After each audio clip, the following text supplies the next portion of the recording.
કાંતિલાલના ભાઈ શ્રી નરસિંહદાસ મહારાજની પુણ્યતિથિ નિમિત્તે આજનો આ કાર્યક્રમ રાખેલ છે. એમાં દાસપીર બિરાજમાન માલોસણા નિવાસી બાબુરામજી મહારાજ, પૂરણરામ મહારાજ, મહેન્દ્રરામ મહારાજ,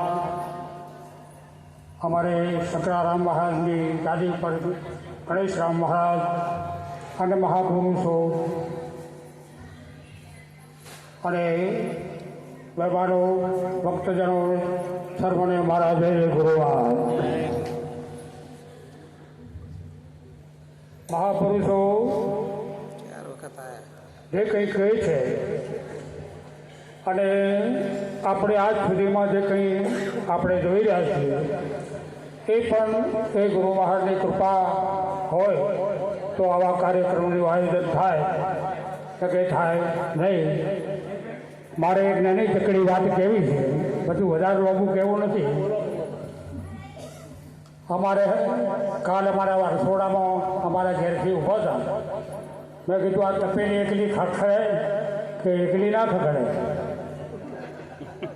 તપેલી એકલી ના ખખડે, કોક બીજું જોડે આવે તો ખખડાટ થાય. આપણે એ દેશના માણસ છીએ કે જે દેશનું નામ છે નિરાશ. હમણે એ નયના દેશમાં કબીર સાહેબે પણ એવો પુરાવો આવ્યો કે કબીરની ભાષા અટપટી ઝટપટ લીખી ના જાય. જો ઝટપટ લીખી જાય તો આ ખટપટ મટી જાય.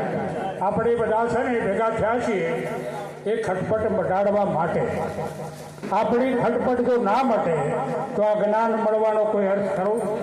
આપણી ખટપટ મટી જવી જોઈએ. આપણા ઘરમાં દર્પણ હોય, દર્પણ એમાં એક ચકલી આવે છે અને એ ચકલી હોય બીજું કોઈ ભાળતી હોય તો ટકટક થાય ને, અને બીજું ના ભાળે તો ટકટક થાય નહીં. પણ જ્યાં સુધી એ ટકટક કરે ત્યાં સુધી એને આ વાત સમજાણી નથી. આપણે પણ એવું જ છે કે આપણે અમારા ઘરમાં અમારે ટકટક થાય કોક દાડો તો આપણે મને એમ થાય કે આપણે હજી કોક અધૂરું છે. એમ આપણા મહાપુરુષો પણ એક કહે છે કે નિરાત પીને નિરાત નહીં, નિરાત પીને મળે નહીં રામ. આપણને શાંતિ હોય તો પરમાત્માનું ભજન થાય. આ શરીર સારું હોય તો તમે ભજન કરી શકો. હમણાં શરીરમાં અનેક પ્રકારની વેદનાવાળાને પૂછો કે ભગવાનનું નામ લો તો ભગવાન કે શું લે, આ મારા ધોબા થાય. હવે ઉપાડી જશે ત્યાં બધી શાંતિ નથી. આપણા મહાપુરુષો પણ એમ કહે છે કે જ્યાં સુધી નિરાશ ના થાય, આપણે નિરાશ કરવા માટે આ જ્ઞાન મેળવ્યું છે. અને નિરાશ જો આપણને ના થાય, અમારે બગીચામાં થોડો બેસવાઈ ગયો એક કાકા મને કહે છે કે તમે નિરાશના આચાર્ય છો. મેં કીધું આ લોકો કહે છે, હું તો નથી કહેતો, પણ કે તમને હજી નિરાશ થઈ લાગતી નહીં. મેં કીધું કે હજી કોઈ છોકરા સામે નજર છે તમારી. મેં કીધું મારા એકલાની નહીં, બધાની. બધાને નજર હોય, રાખવી પડે. ના રાખો તો લોકો આ સંસાર છે ને, આખા જગતના લોકો છે ને સંસારથી રહ્યા. ગુરુ મહારાજ છે, ગુરુ મહારાજ તો કશો હજી કહે છે ક્યાંથી કોઈ કહે, પણ જો સવારમાં તમારે રોકાઈ જવાનું આવે તો તરત ચાલમાં હેડવા મળે, આખા ઘરને જાય. હવે આ તમે વિચાર કરો કે આજે આ કામ પડી મને એક સંસારના કામ માટે કેટલો ભય છે. આ સંસારનો ભય મટાડવા માટે તો આપણે આ ભૂમિ ઉપર આવ્યા છે. અને સંસારનો ભય મટતો નથી. અને બધું મટાડીને તમે જાય પણ ભજનમાં કોઈ દાડો ચાલુ મારીને હોય ના આવે. અને ઘણા એવા આવ્યા છે ને શું કે ઘર કોઈ નહીં. અરે તમને ભરોસો, કૂતરાને ભરોસો છે અમારે ખાવાનું મળવાનું. આપણે એક મહિનાનું હોય તો 29 ચાલે, 25 તારીખ ચાલે એવું હોય તો ઘરવાળાનું 25 ચાલુ થઈ જાય. ખોટ થઈ રહી છે, તેલ થઈ રહ્યું છે, પૂંછડું થઈ ગયું. આ ઉપાધિ ચાલુ રહે.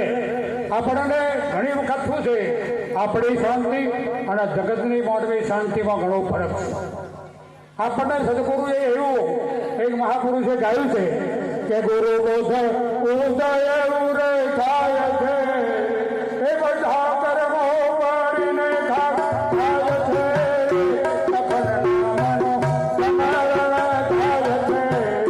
રાત ધારો થાય છે.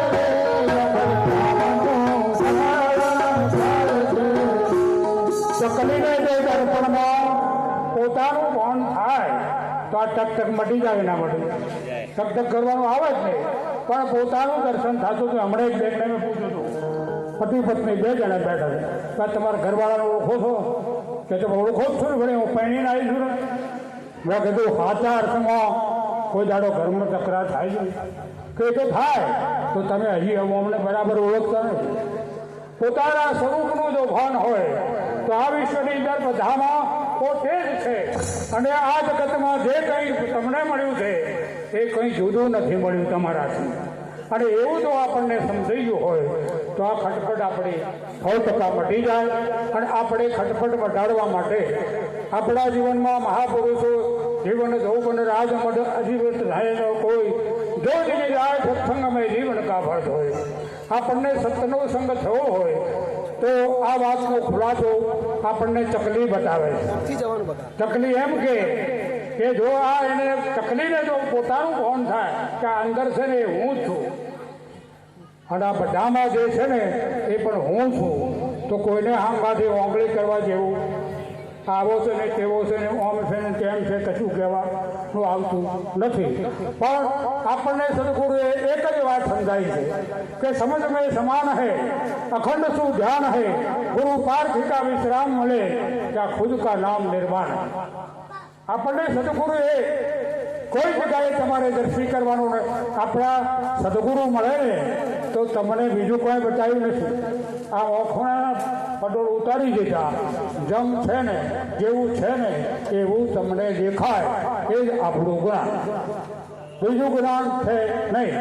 અને આપણને બીજું દેખાય છે ને એ ભ્રમણા. એટલા માટે મહાપુરુષો કહે છે કે તારી ભ્રમણાએ કરી ઉત્પત્તિ સ્થિતિ જેવું છે, હાડ વર્ધીના લાભ લેખા અગણિત તું લેખે.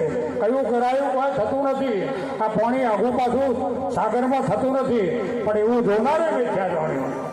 આપણે પણ એ જ સમજાય છે કે આ જગતમાં આપણને જે કંઈ આ વિશ્વમાં જે કંઈ આપણી દ્રષ્ટિમાં સમજાયું એ સમજમાં ઉતરી જાય તો કશું કરવાનું આવતું નથી.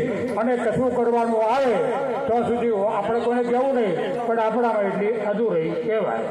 આપણને સદગુરુએ એવું જ્ઞાન આપ્યું છે કે આ જગતમાં તમારે કોઈ પણ પ્રકારની ઉપાધિ આ શરીર વિશેની ના રહે.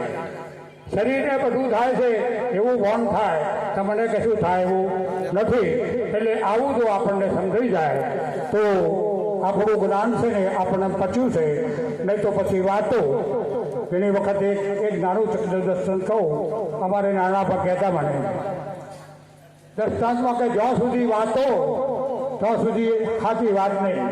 કે પતિ પત્ની એક ઘરમાં કુટુંબમાં એક બેન હતી, એને પૂછું કે તારી હગાઈ કરવાની વાતો ચાલે તે વાતો પછી કરતા કરતા પછી મુહૂર્ત જોડાઈને લગ્ન થઈ ગયું કે વાતો બધી સાહેબીઓ ભેગેથી આજ તારે ગુરુજીએ પહેણવા તને આવવાનો કે એ પણ વાતો. આ વાતો કરતા કરતા જાણે બરાબર લગ્ન બી થઈ ગયું, બધું થઈ ગયું. વ્યવહારની વાતો ઝોપે ચાલી, એમાં વહી જે સક્રેટા ઊભો થયો અને પેલો કે તારી થોડી ક્યાં ગયા ને મારો છોકરો માગ. પેલું કહેતો હતો ને વાતો, એમાં જગતમાં વાતો છે ને એ વાતો છે, પણ આપણે વાતો નથી, આપણો સત્સંગ છે. સત્યની વાત આપણે જાણી છે. સત્ય એક પહેચાન लिया તો દુવિધા પકડશે ક્યાં મળે. રત્નાગર સાગર આવી મિલા ફિર નદી નાલો છે ક્યાં વાત. આપણને સત્યની વાત સમજાઈ ગઈ, એ જ વાત આપણી સાચી છે. અને એવું આપણા જીવનમાં ઉતરી જાય એવું મારું બધાને વિનંતી છે. સદગુરુ મહારાજનો